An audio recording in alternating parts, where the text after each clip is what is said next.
Welcome to the 3Haunted podcast, where we bring you all things horror, supernatural, folklore, mythology, and all things that go bump in the night. What's up, everybody? This is your co-host, Ashley Lunar Goddess, Gorilla Girl filmmaker and horror-loving cinephile. I'm just your average podcast-producing badass. I'm John Thomas. Some would say that I go a little too far with my love of all things horror, paranormal, and meta, but I say, talk nerdy to me, and I'm all yours.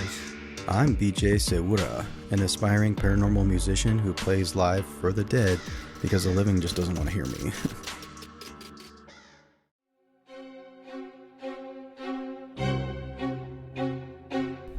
The Dead of Winter Horror Network and Nick King from the 508 Productions invite you to endure the most terrifying immersive experience in all of podcasting.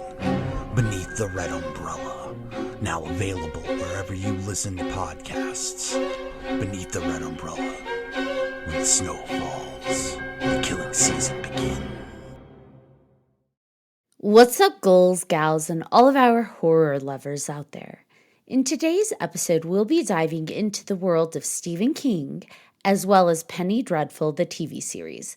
We figured we'd need some courage on this dark and twisted journey, so joining us is our favorite cowardly dog, Marty Grabstein.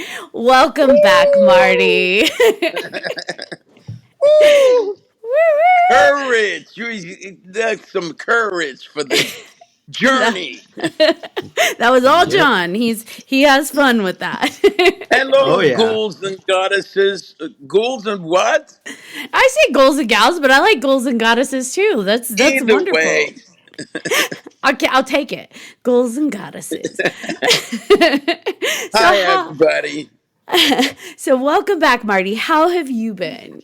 I've been great. I mean, my life is probably never been better. I wish it didn't take me to 70 to get all of those wonderful things happening.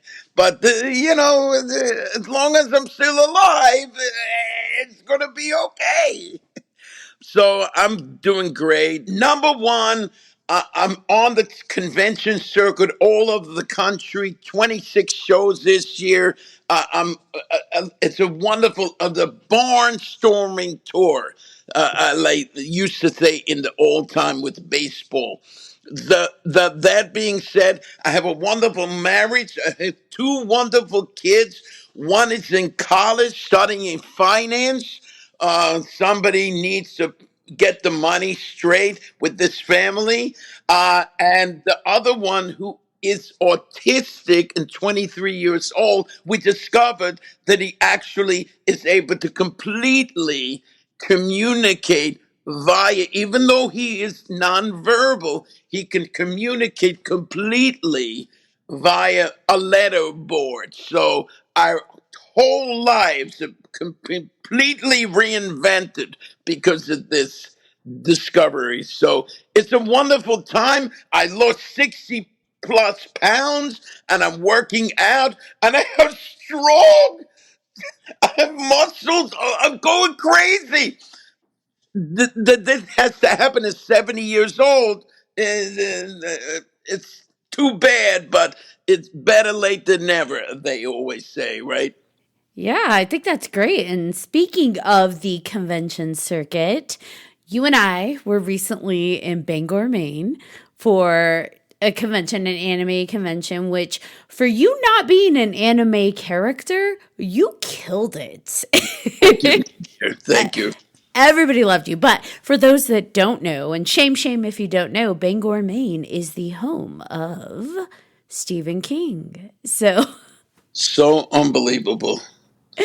And I met, I actually, we went on a mini tour of some of the areas that Stephen King either frequented or going to his house. We have a photo of me and Ashley, Lunar Goddess, in front of the Stephen King's house. And I also, besides that, went on a more involved tour alone with one of the people from the Bangor, Maine. Shout out to the Bangor anime uh, Bangor Anime Convention. Yeah, Bangor Anime staff. We'll just say their staff. Because a few of them took us, so that was cool. Right. It's so wonderful. And I got to really see some great places that were actually made appearances in some of the Stephen King movies, and one place that was an inspiration in some one of the Stephen King books themselves, actually. So it's a wonderful thing, and I'm crazy about Stephen King. It was fun for you and I to kind of put our heads together to figure out which locations. Between the both of us, we were able to find places from the books, places from the movies, and then, it was so fun. And even though some of the places weren't as accessible, like the cemetery, I know that the gate where they filmed the cemetery Pet scene in Cemetery, yeah. in Pet Cemetery, we could see it from a distance, but we couldn't walk up to it because it was blocked from snow. But still, we Right. got our picture. We did get our picture, and it's so wonderful. And great to share that with Ashley, fellow Stephen King fan, to be able to, participate in that lovely, nostalgic adventure. It was fantastic. Now, something new came up during this last adventure with you that I didn't know before, and that was you've actually interacted with Stephen King. Yes, I did. Yes, I did. Oh, you didn't? I never told you that, Ashley? I don't think so. I I wonder. I should have thought to actually find the photo I have with me as a waiter in the Carnegie Deli with Stephen King. We took a photo. I gotta say, 35 years ago, maybe something like that. Over 30 years ago, definitely. I think it's 35. But anyway, so we were. The Carnegie Deli was very frequented by a lot of famous people. A lot of celebrities came into the Carnegie Deli. So I became almost numb to one celebrity after another after a while. So I was spacing in the different direction. And my friend, who is the hostess, said to me, "Marty, look who's here."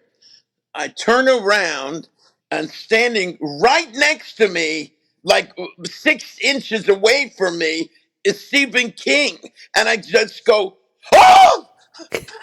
I scream in his face. Involuntarily, I scream in his face. Uh, um, he said, "Take it easy. You're going to be okay." No, no, I said, "No, I'm not. Come with me." And I sat him at my table to took care of it. Usually, I didn't like to do that, but with Stephen King, I had to have him to myself. So, and we had a wonderful conversation talking about uh, Dance Macabre, mostly his nonfiction. Uh, Overview and analysis of the history and the impact that horror had on him and has had on the United States, the country, the world, and exploring various icons in the history and focusing on the 1950s through the 1980s, through 1950 through 1980, that period, that the most, he viewed it as the most revolutionary, the point where horror really hit its stride fully. So anyway, we talked about that. He said that he had teaching a master's class on horror in University of Maine or University of Bangor. I'm not sure what the name of the school was, but we just had so much fun and we laughing. And at a certain point, he said, "Let's take a photo." He offered to take a photo with me. So I took the photo, and one of my favorite interactions, but a celebrity I've ever had, and I have a lot of interactions with celebrities over the years. Yeah, they say don't meet your heroes. But in this instance, it sounds like absolutely wonderful that you met one of your heroes. Absolutely. Sometimes it's different. Sometimes it's not quite as satisfying as you would have liked. Now, speaking of horror and the world of horror, you pitched us talking about Penny Dreadful, the TV series. And Yes. you were surprised that I had never seen it, and I was surprised I had never seen it. I had seen all of the ads and trailers for it when it was first coming out, but I guess I just never got around to it. But I am so glad that you brought it up to me to watch, especially to be a podcast topic, because, it makes me sit down versus pushing it off. I actually have to sit down and watch it. Right. And I absolutely loved it. Like How many have you seen? I watched all of season 1. Oh, great. So I have 2 more seasons to go, but I am fully hooked. I'm all in, and I got all the way through season 1. I think you did too, right, BJ? Yeah, I got through it last night. I got through the finale of season 1, and I didn't, obviously you never know what to expect from a finale, but it just made me obviously want to jump into season 2 and see what happens next, because there was a couple big reveals that I wasn't ready for at all, and I'm like, oh, okay, that's where they. Now I'm forgetting. Oh, don't I'm worry. forgetting. We'll get into it. A reminder for anybody that hasn't seen it, spoilers ahead. We are going to go all in on this TV series. So if you haven't watched it, maybe hit pause, go watch season 1, and then rejoin us. Turn Marty Grabstein off. Immediately turn off the television set now. Turn it off. Turn it on. Yeah, how far did you get, John? I'm on episode 6. Okay, so you're almost through season 1. So Yeah. apologies if we spoil some of it for you. But I don't care. I read some of it, so we're all right. So I can be prepared. John wasn't a big fan of it. I'm You were iffy. not a big fan of it, John? No, not really. Like, it's getting better. I'm just tired of all the sex scenes, pretty much. I got fast forward through all that crap. Which there's a lot. But I'm like, I don't need to see this. Get to the story. But yeah. That is the story. That's part of the story. Yeah, I don't Part of need the it. I'm story. done. Vanessa Ives, especially when you talk about the fact that this is taking place in Victorian England, right? The late 1800s, right? In England, right? That the the fact that one of the most amazing a moment that really sticks with me is when he I forgot the name of Timothy Dalton's name. Sir Malcolm? Sue Malcolm invites Victor Frankenstein over to talk to everybody, and because he wants his help, and he's kind of skeptical about whether he's going to jump into this or not, right? So I remember he comes up the stairs and says to Vanessa Ives, uh, says to him, he's here, so, get ready and unbutton one button on your collar. He says that to her because she's all the way she's dressed, so, so intensely covered up in the style of the Victorian. So the fact that Vanessa Ives, when she's either possessed or with things are going on, she reveals this passionate, sexual, unbridled creature that exists side by side inside this proper, attractive, well-spoken English woman. And I love that contrast. So I think because it's Penny Dreadful, I know I'm launching. You get me going. You don't have to say too much to get me going. This is one of my favorite shows I've ever seen on television. So I love the fact that the Penny Dreadfuls were actual um, stories that were published, horror stories in these very cheap yellow page, periodicals that were sold, and they called them penny dreadfuls. Like they were very graphic for the time, anyway. Very graphic, horrific, and not weaved with a very fine tooth comb, kind of hit you over the head with a hammer, right? So that's the intensity of what the actual stories in the Penny Dreadful uh, magazines that were written with that sensibility in place. So they had to have certain amount of very hit you over the head shit going on. They had to do that. And it's the same time, I believe, but so subtle, beautiful, subtle, intricate weaving of these stories of characters was also going on, you know, uh, at the same time, So I love the weaving in and out of the hit you over the head with a hammer stuff, and then very subtle.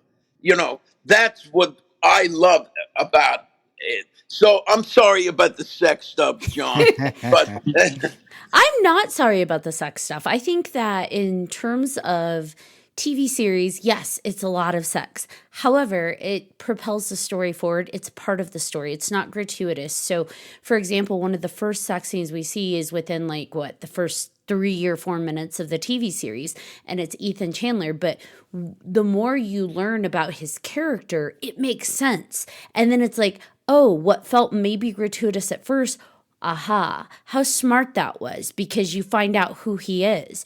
You find that's out one of the he's a, reveals. Oh, sorry, that's one of the reveals that happened yeah, towards the in the end. season, yes. Ethan. And you find out he is a primal creature. He's as primal as you can get. And so it would make sense then to go back to episode 1, that first few minutes, and be like, oh, I see why you did that. Because that With the very girl much in the is, in the it's backyard. outside. Right. It's like, oh my gosh, you're like an animal just having sex outside in the middle of the daylight. And then you see, Right. season finale 1, and you're like, you are an animal. Okay. But,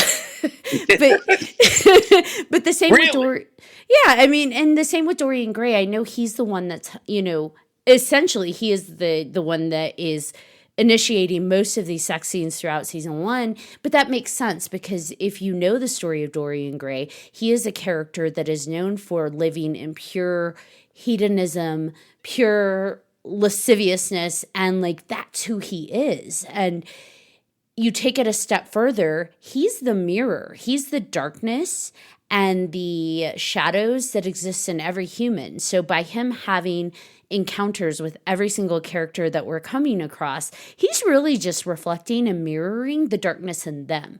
He's using sexuality because, to your point, in the Victorian age, sex was taboo, but he's using the sexuality to bring that out. The primal nature within Ethan, the, demons within Vanessa, and Lily felt ashamed, or not Lily, sorry, that's a spoiler. Brona felt ashamed because because she's sick, but he's like, nah, that's part of who you are. The thing she's ashamed of, right? She's embarrassed of her illness. And so by him embracing that through the sexuality, again, he's just mirroring the things that they feel ashamed of. They feel they have to hide. And so I think, although it's a lot of sex and sometimes it's uncomfortable sex, it's like, oh, that makes sense. That makes sense to the story. And I love that Dorian Gray, being the character that he is the one that's driving that reflection of what they're embarrassed of, what they're ashamed of, what they try to hide. And he's bringing it out into the light, especially ironic considering he's the one that is hiding something the most. Absolutely. Absolutely. I love their scene together where she basically rejects Dorian.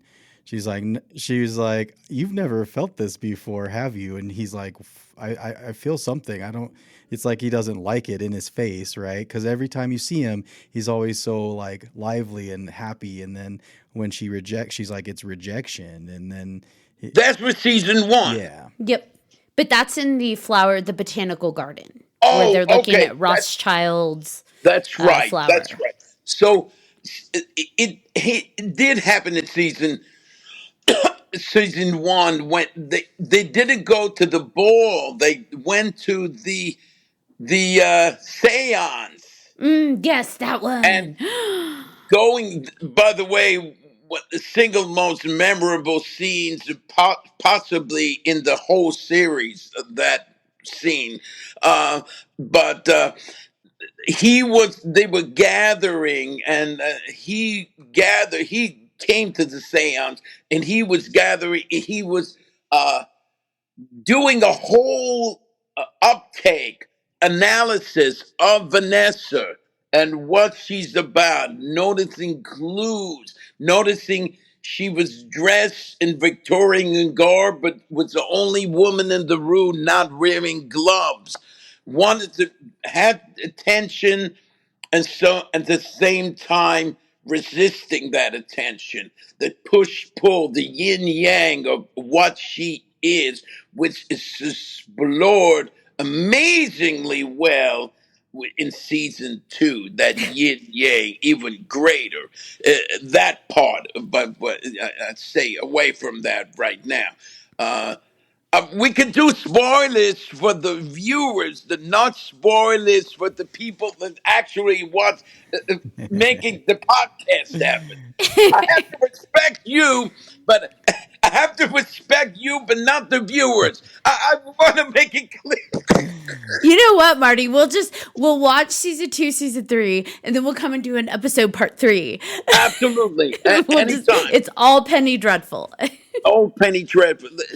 I the fact that because essentially this is sorry, a culmination, a wonderful culmination of a collection of all, a weaving in and out of all of these traditional, icons of horror history, and the best probably history, the historical sensibility. And Stephen King actually touches on that in his Dance Macabre. So the fact that he basically, the vampire, the thing with no name, as Stephen King refers to it, is the Frankenstein monster, or the thing with no name, because the monster is not Frankenstein. Victor Frankenstein is the person who has a name. But but that being said, and of course, the werewolf with it as it, interpreted by Dr. Jekyll and Mr. Hyde, Robert Louis Stevenson, Dr. Jekyll and Mr. Hyde being this essentially kind of the transformation of civilized man into primitive, you know, animalistic, what you were referring to earlier about Ethan becoming essentially is an animal. That's a spoiler alert, folks. So Ethan is a werewolf. So, and a wonderful thing, this terrible thing that happened in the savage slaughter of people in a bar, and famous bar, and it turned out to be Ethan himself. So tell me that's season one. It is. It's the that's end the of season 1. end. So I love He's that. like, please tell me that's season 1. How dare Everybody you? was kind of silent for a second. I'm thinking, they was actually thinking, did Marty give something away Well, to me? No. no, I mean that's how season one ends. But like, just to, I wanted to say that I love that they're able to put all of these like you said icons together, right? Because it doesn't always work, right? Like for me, like the League of Extraordinary Gentlemen, like that movie, it didn't Yes. work for me because it just I feel like if you're going to tell a story like this, it should be in a TV format where you have seasons and where you can explore things more because it's just like that movie in particular, it was just like quick, you know, it was just too quick. You couldn't get in, you couldn't build the characters. The interactions were, it just felt rushed and felt like Yes. it was, if you're going to connect a bunch of different characters that from all these different monsters and everything, you got to have more. You can't, because there's more than just one storyline to be told. And I think that's one of the strengths of this show is that they're able to do that in such a way that they're kind of they jump from story to story, but they are mostly connected, right? They're all kind of Yeah. right, and they're able to and it doesn't feel like it's forced. It doesn't feel like, oh yeah, well, you know, you got to have the vampires hanging out with the people who are possessed, like, like it just, there's more to it. I feel like that was one of the biggest strengths. And my question for you, Marty, is who's your favorite character in the show? Oh, Vanessa Ives. There's nobody better than that. I think personally, and I love the actress. She was in 300. She was actually Vesper Lind in Casino Royale. Oh yeah. Uh, the beginning, the launching of the Daniel Craig 007 movies. She was Vesper Lind. Did you see those, Ashley? Yeah, no. She was I'm gonna be great. honest, I'm not a James Bond girl. But if you watch anything, any James Bond movie, and all the what 30 movies of James Bond, that's the one that you should watch. Number one, because she is so great in She really it. is. And number two, he is so great as James Bond. And the story is so smart and really taking it from the original interpretation of Ian Fleming. I was a big Sean Connery. Nobody's going to be better than Sean Connery. I hated Roger Moore. Didn't care about Timothy Dalton and uh, what Pierce Brosnan. Chris Bronson. No, none of them did anything for me that much. But other than Sean Connery, when he came in, I was like, oh my God, he's pushed Sean Connery aside. He is 007 in the true sense of the word. That being said, she's such a great actress and so appealing and beautiful in a very unconventional manner somehow. She is able to look gorgeous and sometimes hideous without uh, not hideous, but when she's so fucked up, everything, her hair is done, she's sweating, she's going crazy, she's mad because being possessed. But that scene alone was so unbelievable. The scene in the seance where she absolutely totally became these evil characters, became like what's the word, conduit for these evil characters, mainly one really evil character. um but it's and it's so wonderful her capacity for you cared so much about her. You cared about her in so deep ways. Such a complex character. She was the glue that holds together the whole series. Really. Yeah, her range is phenomenal. I feel like, sometimes people think they have to deliver every character that they are tapping into in a pretty manner or an attractive manner. And it felt like no matter what energy she was tapping into, she went all in, whether she was being enticing while she's connected to her powers, or she's being stark and cold to Dorian because she needs to shut off from that part of herself, or she's being possessed. Like every part of her went in and sold each different experience as genuine. I never felt at one point like, ooh, she's overacting, or, oh, I'm not quite buying it. Like she just Never. nailed every single scene, and she's compelling. She's compelling to watch no matter what she's trying to convey. And she got one of the greatest roles. The writing of it, Charles, no, who's the main writer? I forgot the main writer. John, oh gosh, John Green, John something. Let's Google. John Logan. John Logan, he was unbelievable. What the writing he did, and I believe he wrote almost all of it. Right? I believe so. I want to circle back to what BJ said, about putting this into a TV series because these characters are so big. And it's true because you're taking a world. I mean, think about it. They all exist in their own world, their own canon of Dracula, Frankenstein, Dr. Jekyll and Hyde. You have all of these different strong worlds where these characters have to exist as the main character. So to throw them into one world, to say, what if they all existed in the same space, which I love. I love that, he went there and said, they're all in the same universe. And how do we make sure each one still carries their story in while weaving it together and giving space and respect for each one? Because you have the Wolfman, you have Frankenstein. I was a little sad they didn't give us much Van Helsing before he was.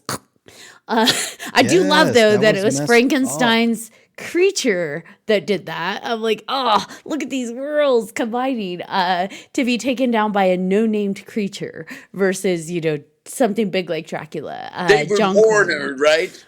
Yeah, it's phenomenal what they've done, but I completely agree. It needed to happen in a TV series to be able to give respect and love to each character while marrying this world together. I do love that to tie it all together, to bring this universe together, John Logan created a character. He didn't take a classic character. He created one, Vanessa Ives, to really tie it all of it together. Absolutely.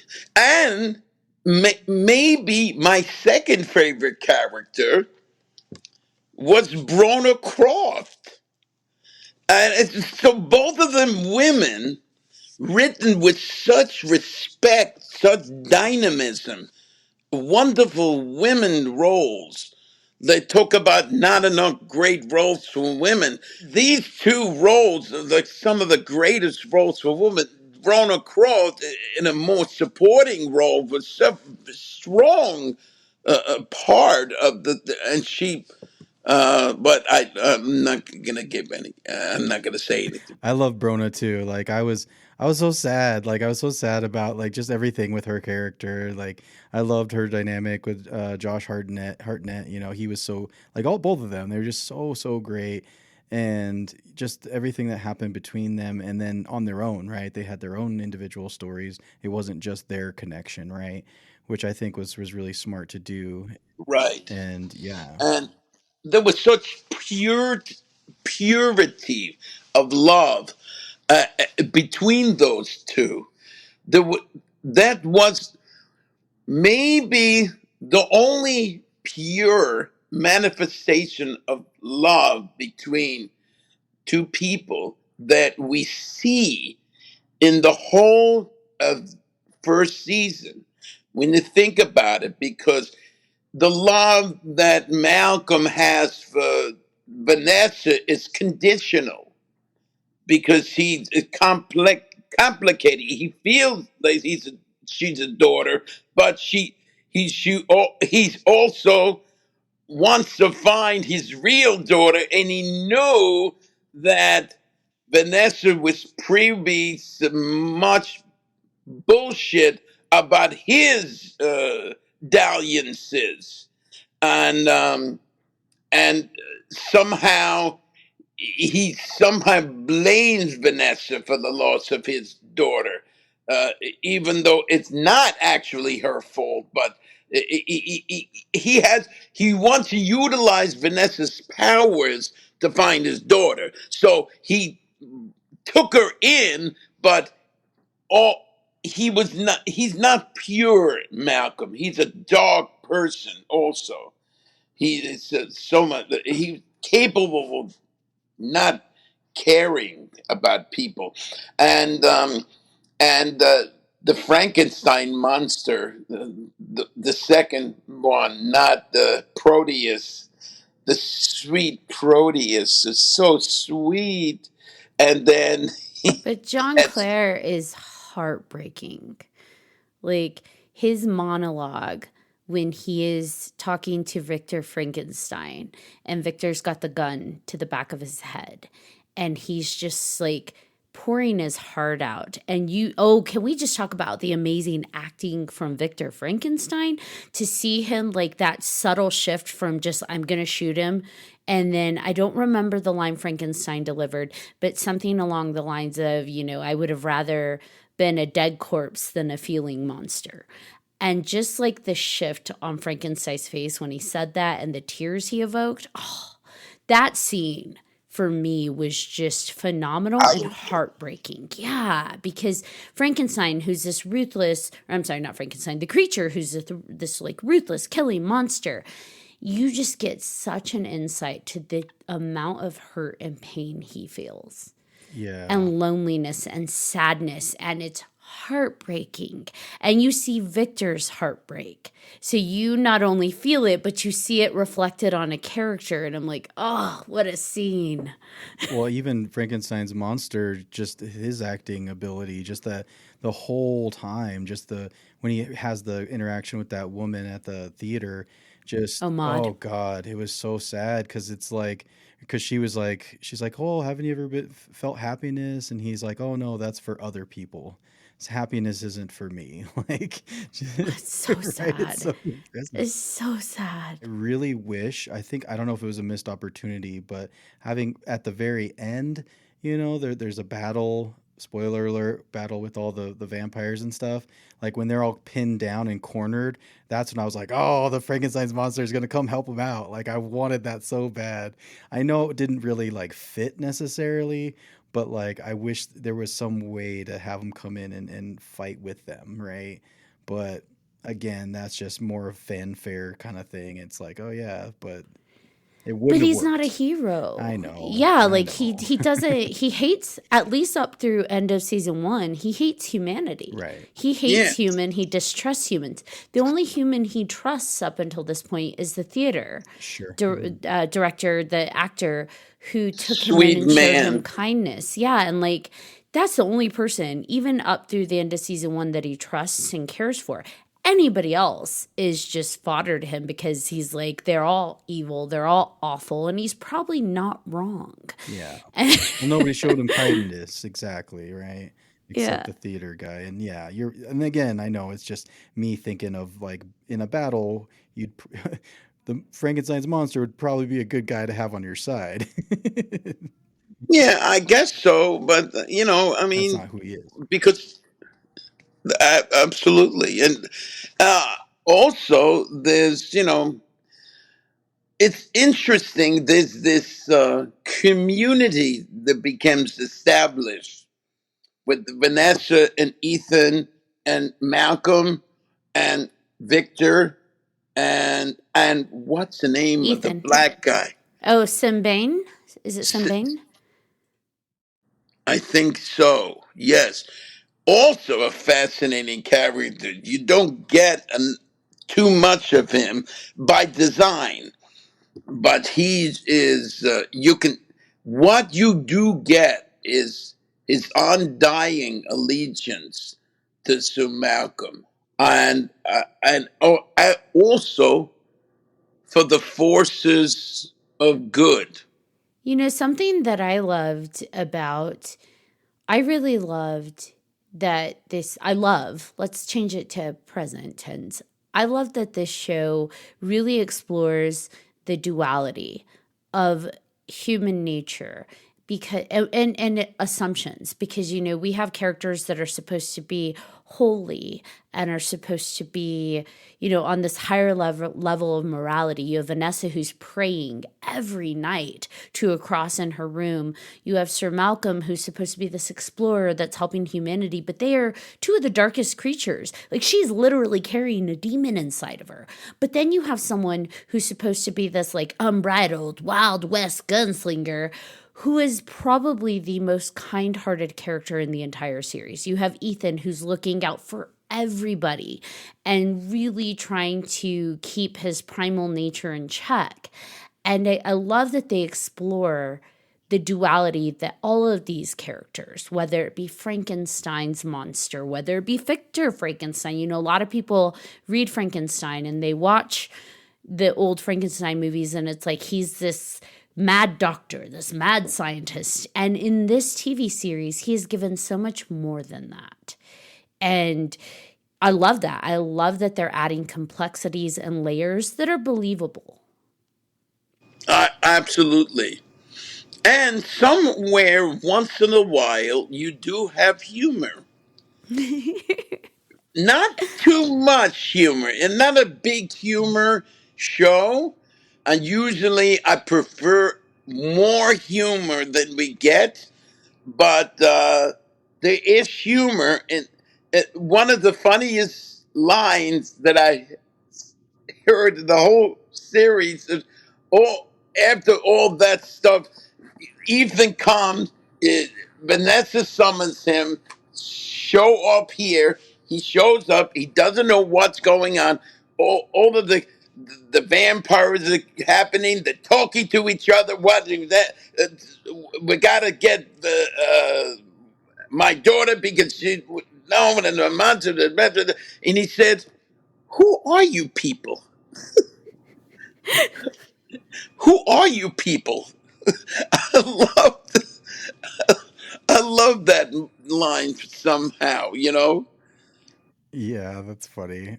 I'm hoping for things because I'm obviously gonna keep watching to just see what happens season 2 and season 3 and all A that. lot more sex, Sean. Uh-oh. Get prepared. Go Close ahead. my eyes. Oh no, I think like I wish like you guys are saying like more humor. I wish we got to have more humor in there. The thing that I think shocked me the most, it wasn't like necessarily like the ending or anything. Like the two events that shocked me the most was Frankenstein's monster. So it was the first of tearing apart the other monster. Yes. That was That was epic. just like, oh my God. I was like, yeah, so that one freaked me out. And then the Van Helsing, because everybody knows Van Helsing, and it's just so sad because it's just like, see you later. I was Like, disappointed. You got so much, yes. like so little of him, and then right in, I like, know. what? Because he has so much knowledge. That's a thing that was like, oh, it's like there's so much there that you're just like, nope. It it was one of the things that I don't know. I guess showed the brutality of the show. Like anybody can die. It felt like an epic tease, though, because they're starting to uncover and unpack his story, right? He tells you about his wife and tells you how they met and how he fell in love, and you'll find love when you least expect it. And then it takes a dark turn, and he's like, well, I cut her head off and drove a stake through her heart because she became a vampire. And so you're getting glimpses of Van Helsing's story, and it's like, ooh, that's good. And you lean into it like, oh, I'm okay. They're going to give us more story, and then neck broken. And I'm like, what? What the hell? And that's a great actor too. That guy who plays Van Helsing is a David great actor too. Warner. Yeah. I think that's an actor, right? Very good actor. Old time actor. Also, interesting. Some of the liberties they take, unapologetic liberties with the typical characters. So, uh, Victor was did not have a fiance, right? Victor Frankenstein did not have Elizabeth as a fiance. In the original book, it was Victor Frankenstein, and the monster threatened to, I'll be there on your wedding night if you don't, because he was making him a bride, and making him a bride, and he decided, I'm not going to do that. I'm not going to allow this to happen. The world cannot have a melding and reproducing these genes of the dead corpses somehow being able to reproduce. It's the science of it is a little cockamamie, but a 17-year-old girl, what are you gonna do? Amazing, the subtleties of Mary Shelley's original book, a brilliant thing. But anyway, he ends up killing his fiancee on his wedding night. So, and it, it was like, I'm gonna always be there with you. Which is what, John Clare continued to say to Victor, I'm always watching you, creator, creator. I love it, Well, I love he creator. spins it on him and starts calling him demon. He's like, you think I'm the Right. demon? You're the one that created me. So what does that make you? I love that. And the fact that he killed Van Helsing was his way of showing he means business about what he's going to do if he doesn't, do what's necessary for him, right? So originally it was he was supposed to kill uh his uh her on her wedding night. And anyway, I like that they take liberties. I love the liberties and the fresh take they're taking on, and we haven't seen it completely fleshed out, ha ha, pun intended, with the vampires in the series. So we've got the creature. We have, I'm assuming, as Dracula is the master, because we have Mina Harker. We have Sir Malcolm Murray, which is Mina's father in the original. So, we've got the Dracula series slowly unfolding, which for me, I love Yes. vampires, so I love that they're slowly unfolding it. It's that slow vampire burn. But I do love that they're mixing in something that wasn't there before, and that's the Egyptian lore. The fact that Victor Frankenstein is the one that, peeled back the vampire exoskeleton to find the hieroglyphics. And now we've got Yes. Egyptian gods and goddesses being tied into it. I'm like, how fantastic. Like, that's exciting. And as to that, I totally forgot. I forgot his name, the character's name. The older gay guy. The guy, the guy with the beard, the old gay man. Very flamboyant. Old gay man. Which one? What scene was he in? He's It's anything. Wait, are you talking about the guy who's married who runs the occult? Yes. Ferdinand. Ferdinand or Lyle? something. Yeah. Lyle. Mr. Lyle. Yeah, he's got the weird beard and the. Yeah. Because he's the one who holds the seance. Absolutely. Yeah. Yep. And afterwards, on the language. Oh, I'm not having her over to the dinner anymore. And the language. Oh, I had a question. Do you guys think the timing of like where each character is in their respective stories like worked out? Like we talked about taking liberties, but like having, Frankenstein younger, right? Like having Van Helsing being older, like all of these different things coming in, they're all coming together at different times of their lives, of their stories, right?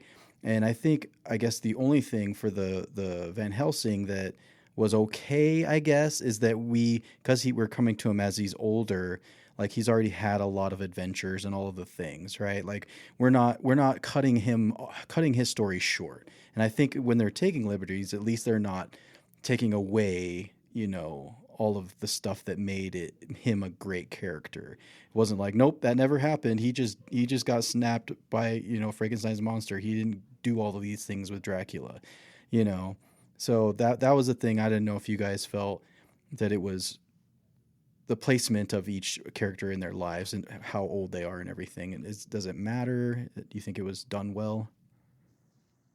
I, I don't.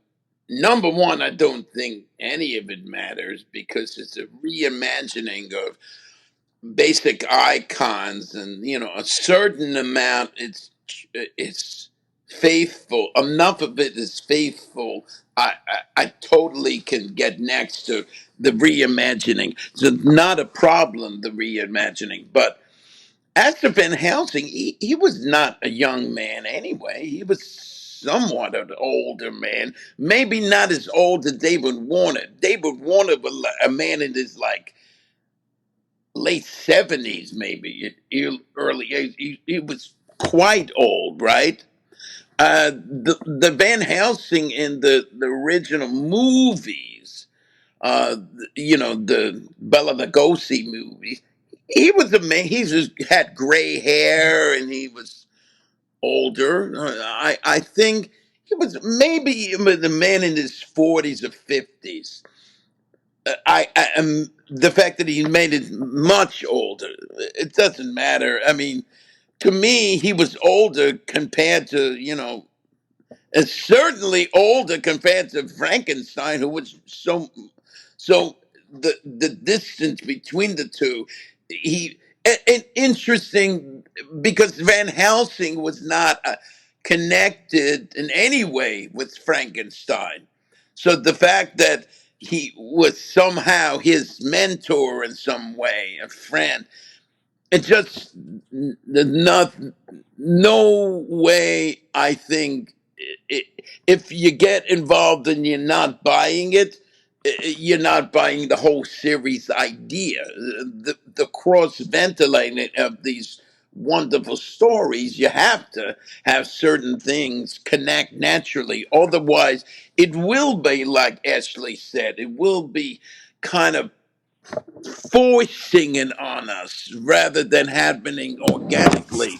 And it's only going to happen organically if you at least say certain things naturally cross paths, write certain things into it to make people connect in some way. Uh, Lyle is a wonderful character, and as to humor, I forgot his humor. He was very funny, and he was at the same time as he was very flamboyant, homosexual in the time period that was absolutely unacceptable. So that's why a man like him had to be married, not being married and not the deception and not being true to what he really needed. He had to do that in order to survive this very and maybe we can touch on the time period in general, right? Post Industrial Revolution, poverty stricken London, so much, not only London, but so much of the outskirts of England, so much poverty. We see that. We see the industries. You see the black clouds and the darkness of the hotel that Ethan stays in with Brona sees him in. To see this, what the conditions, and meanwhile, these, you know, upper crusty people like Sir Malcolm, who is so much of money, and Vanessa posing as somebody who has money because she came from it. She was totally destitute when she came to Sir Malcolm, and he restored her good name, so to speak. The illusion of what happens about people and money and especially with women, and women somehow needing a man in order to uh, other other than either they become a seamstress, a housekeeper, or a prostitute, and that's those Brona uh, choosing the more financially uh, rewarding uh, one of the three professions that I mentioned. So all of that going on, and the Puritan essences of late 19th century England and Europe, and the fact that was going on with that as a backdrop was fascinating to me. What do you guys think about that? Well, I love that you brought up Ethan in London because he's literally an American werewolf in London. Right. Hey, we got the Wolfman and American Werewolf I in London. never put that together.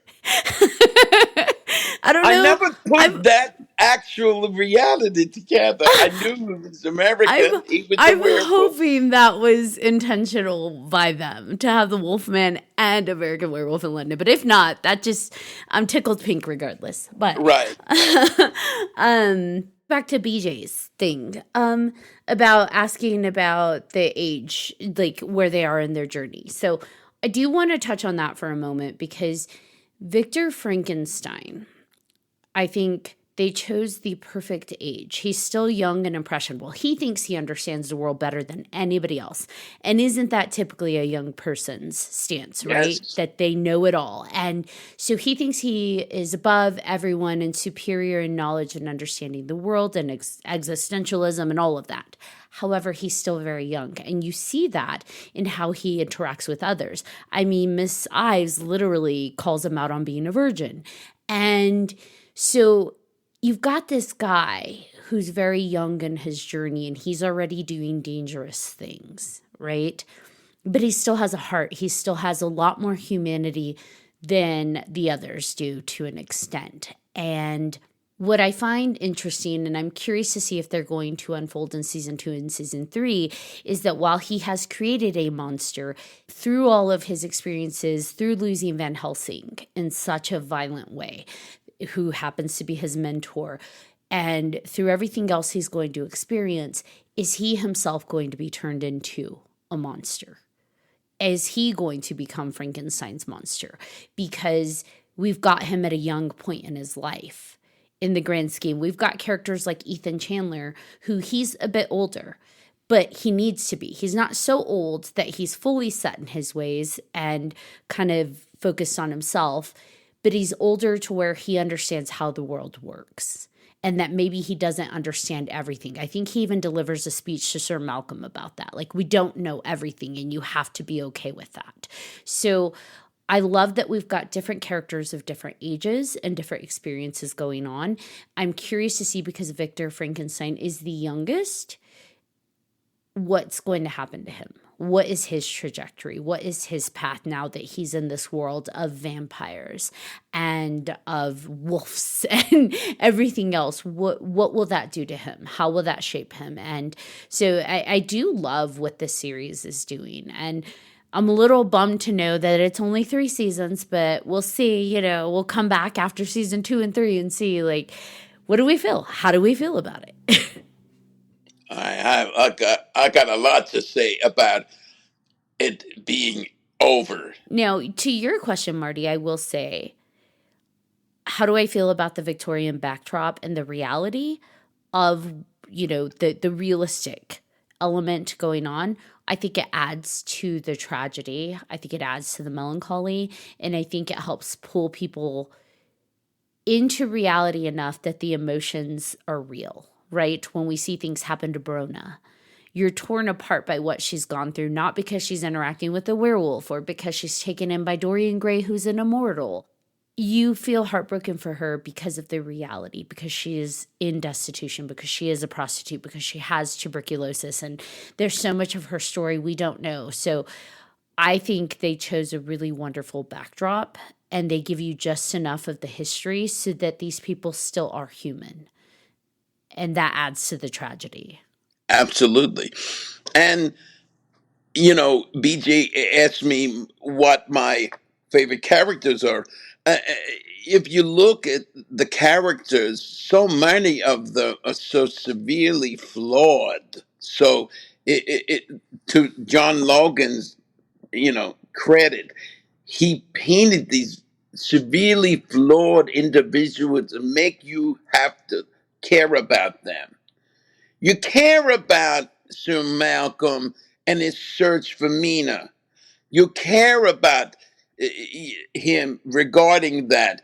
You feel good the way he has embraced uh, uh, uh, Vanessa for as a daughter, and then you see things that so dark about them, and even about Vanessa, you find things out.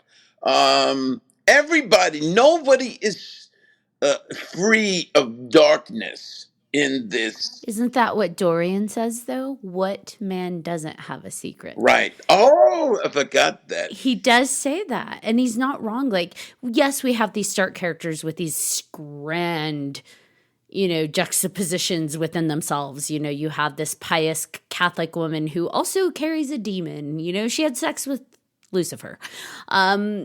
Literally. She let him in. But all of them have these very powerful dark secrets. But Dorian himself said, what man doesn't have secrets? Yeah, I love that. And I love the ending where Vanessa is talking to the priest, right?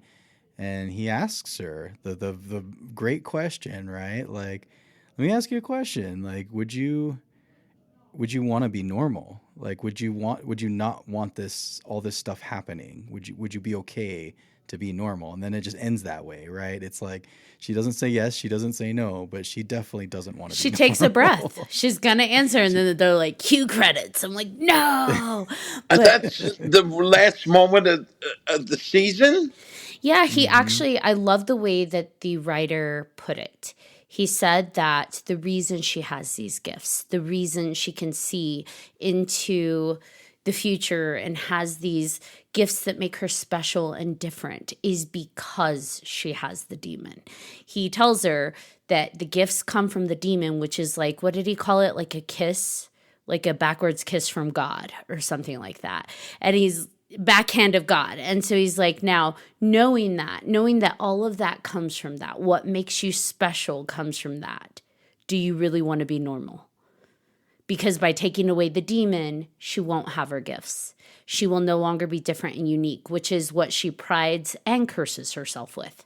So I'm like, oh, that's a good question. Absolutely. And as to season two, everybody, you must watch it. It's so exciting because it starts off with such a powerful bang.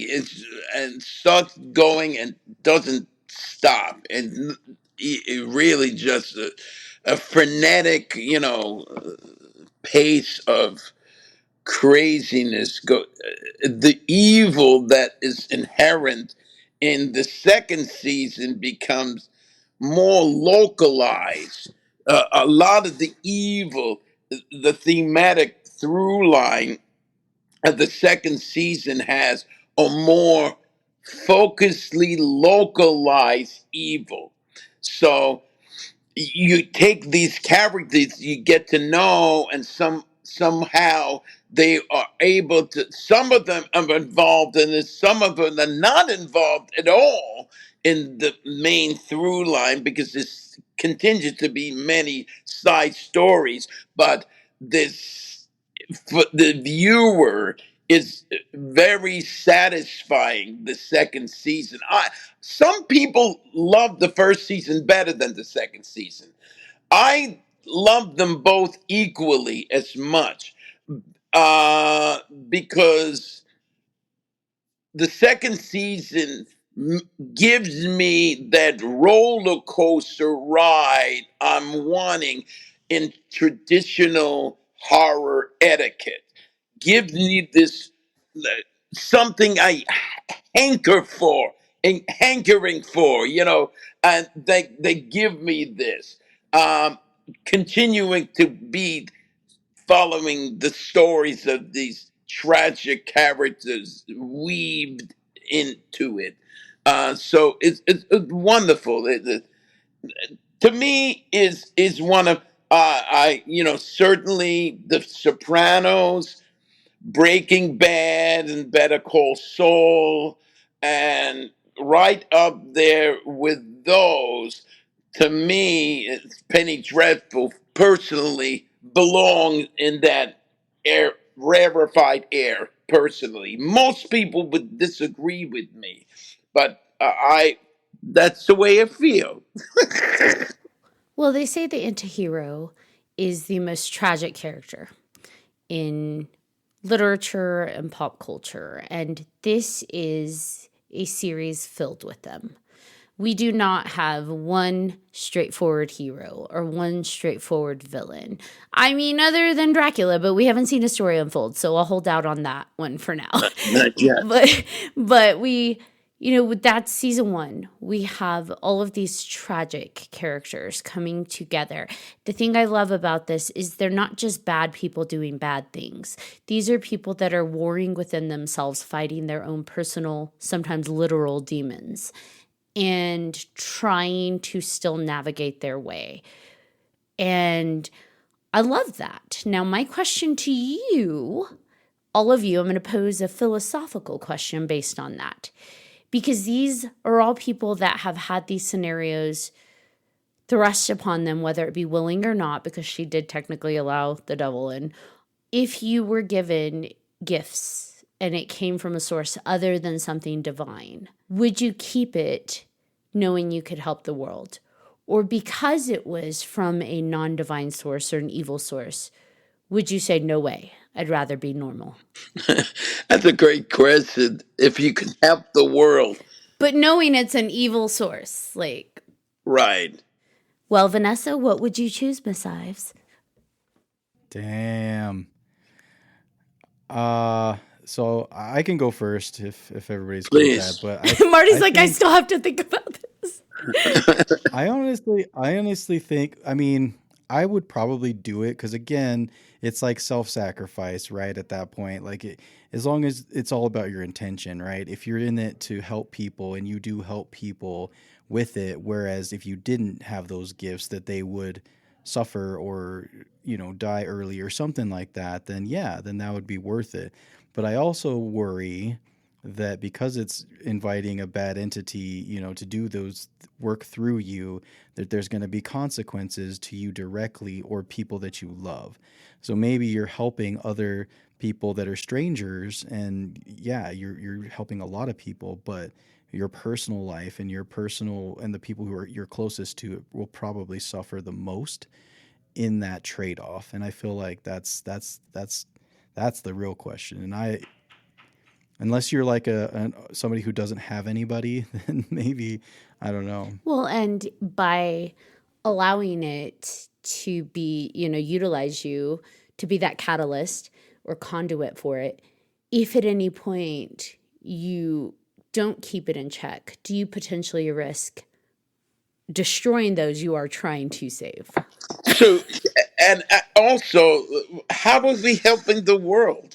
The evil source never is looking out for the world. So, if they're purely evil, not us who has some evil within us, but all of us have some evil within us, but we're not purely evil. So if something, a purely evil source comes in, and the trade off is we help the world becomes a better place. I'm not gonna. Who's gonna say that they're gonna keep their word? It's gonna help the world. Maybe they're gonna turn around and kill the world anyway. Well, I imagine it's more of like a Faustian type of agreement. So That's I what I give was you, thinking about. yeah, I give you unbridled power with the assumption that humans never deal with power well. They're going to go into the evil side. They're going to go into the dark side, the primitive primal side, versus using it in a better good. I think it's a gamble, right? It's a gamble that, you know what, humans are bad by nature. They're selfish and greedy and destructive by nature. So I'm going to give this unbridled, pure power. Let's see them wreck it up. Now, what are the chances you could take that, though, and say, I'm not going to mess that up? I'm going to use it. And at some point, the demon's going to be like, all right, I'm taking it back because you're messing this up. Also, fouls entered my mind. I just entered my mind for the first time. The devil says, give me your soul, and I will give you complete fame and fortune, everything you ever dreamed of. You have to, the price is I get your soul. Mm-hmm.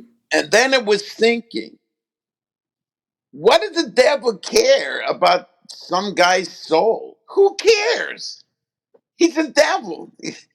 He's it's almost like he I think the Faust thing, and it might apply here, the Faust thing is that the idea that there is a bargain to be made, that the bargain can actually be made, and you sell your soul to the devil, the old, expression. He sold his soul to the devil.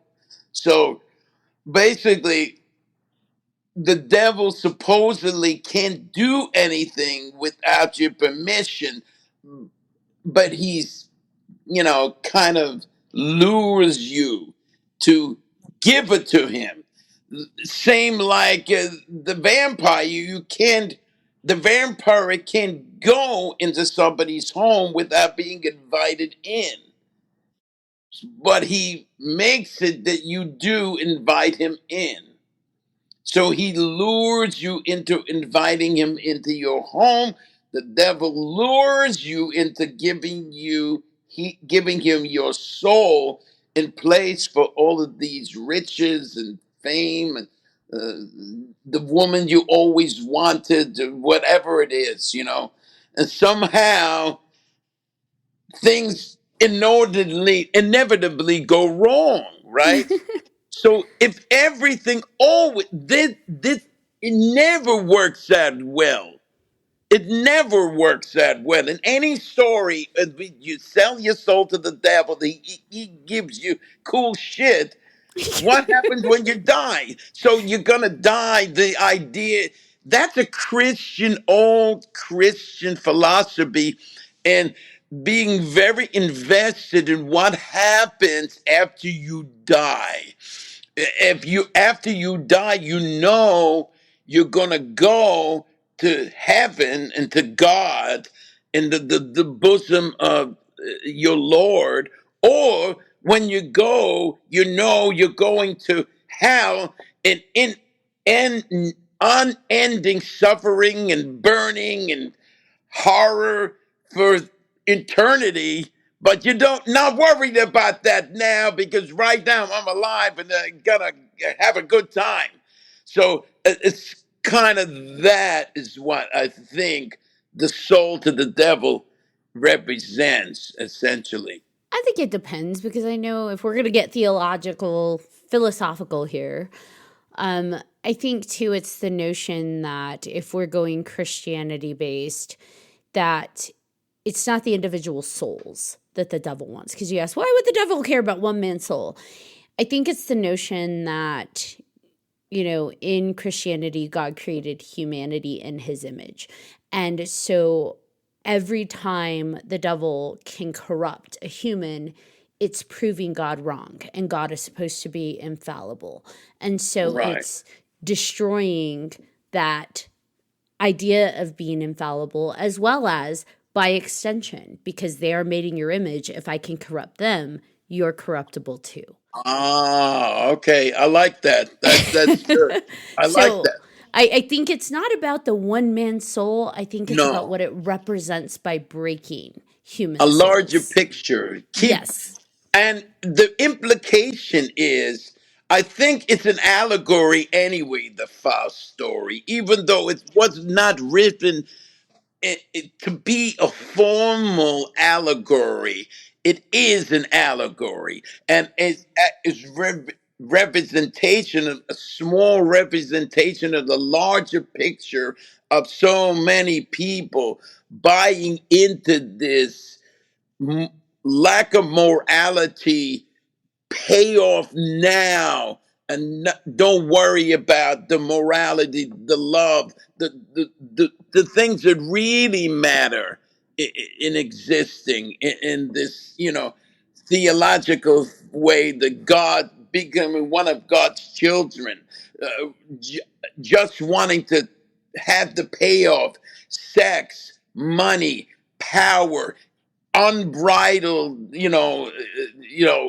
everything you always wanted, and not worrying about the true beauty that is existing in being one of God's creatures. So, But isn't that the same thing that this series is exploring too?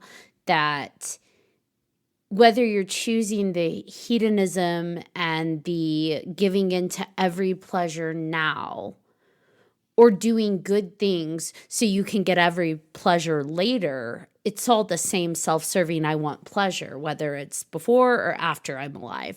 And I think they're starting to scratch the surface of that idea towards the end of season 1, that goodness is goodness when you're doing it just to be good, not because of consequences, not because I'm afraid of going to hell or because I want to go to heaven, yes.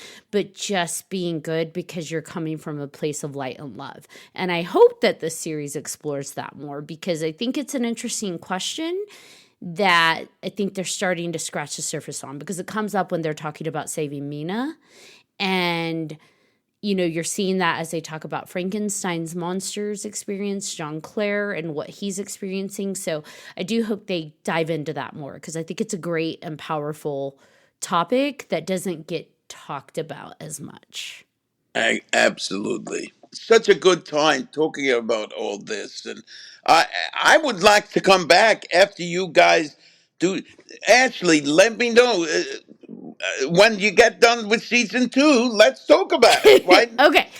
Marty, do you have any projects or anything upcoming you'd like to shout out to before we wrap this amazing episode up? Only that I am working on a documentary about my son and his amazing victories going on in his journey, a new world of communication, and doing a documentary, and I have somebody shooting it. We're collaborating, have it being done, and getting a myriad of footage, and it's very, very exciting about the whole thing. So this to me is so worth it, and it's going to be beautiful, and I believe it's going to hopefully make a difference in people's lives, other people that have autistic, uh, non-verbal people that need this possible outlet for them.